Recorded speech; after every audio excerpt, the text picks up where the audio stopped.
ఈ ఎపిసోడ్‌లో చాలా మందికి కొన్ని డౌట్స్ అయితే ఉంటాయి. అవి క్లారిఫికేషన్ ఇస్తా ఉన్నాను. అసలు ఇజ్రాయెల్‌కి ఈ యుద్ధం ఆగడము ఎందుకు ఇష్టం లేదు అని చెప్తే అక్కడ 3 బలమైన కారణాలున్నాయి. ఒకటి, నెతన్యాహు మీద ఉన్న కరప్షన్ కేసెస్.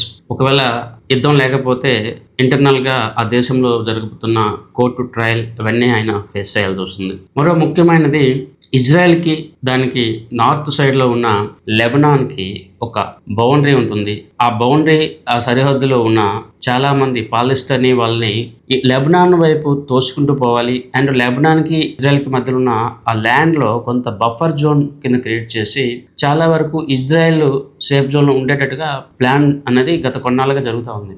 ఇంకొక 1-2 మంత్స్ వరకు ఆ ప్రాసెస్ అయితే ఉంటుంది. ఎందుకంటే లెబనాన్ బోర్డర్‌లో చాలామంది పాలస్తీనీ వాళ్ళు ఉండి ఇజ్రాయెల్‌కి వ్యతిరేకంగా టెర్రరిజంకి ప్రోత్సహించడం లేదా టెర్రరిస్టులుగా మారుతా ఉన్నారు.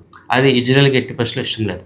ఇప్పుడు ఈ యుద్ధం అనేది మిడిల్‌లో ఆపితే ఆ మొత్తం ప్రాసెస్ అనేది మళ్ళీ ఇంపాక్ట్ అవుతది. సో, మీరు గమనిస్తే ఈ పీస్ టాక్స్ జరుగుతున్న సందర్భంలో కూడా ఇజ్రాయెల్ కంటిన్యూగా లెబనాన్ మీద అటాక్ చేస్తూనే ఉంది. ఎందుకంటే అక్కడ అటాక్ చేస్తే ఆ ప్రజలు ఆ సరిహద్దు గ్రామాల నుంచి విడిచిపెట్టి ఇంకా లోపల వైపు వెళ్ళిపోతారు. సో దట్ చాలా ల్యాండ్ బఫర్ జోన్‌లో లేకపోతే ఇజ్రాయెల్ ఆధీనంలోకి వస్తాదని చెప్పి ఇజ్రాయెల్ మైండ్ సెట్. సో, ఈ 2 చాలా క్రూషియల్. దాంతో పాటు ఇరాన్‌ని ఎట్టి పరిస్థితుల్లో పూర్తి స్థాయిలో నాశనం చేయాలనేది ఇజ్రాయెల్ యొక్క టార్గెట్.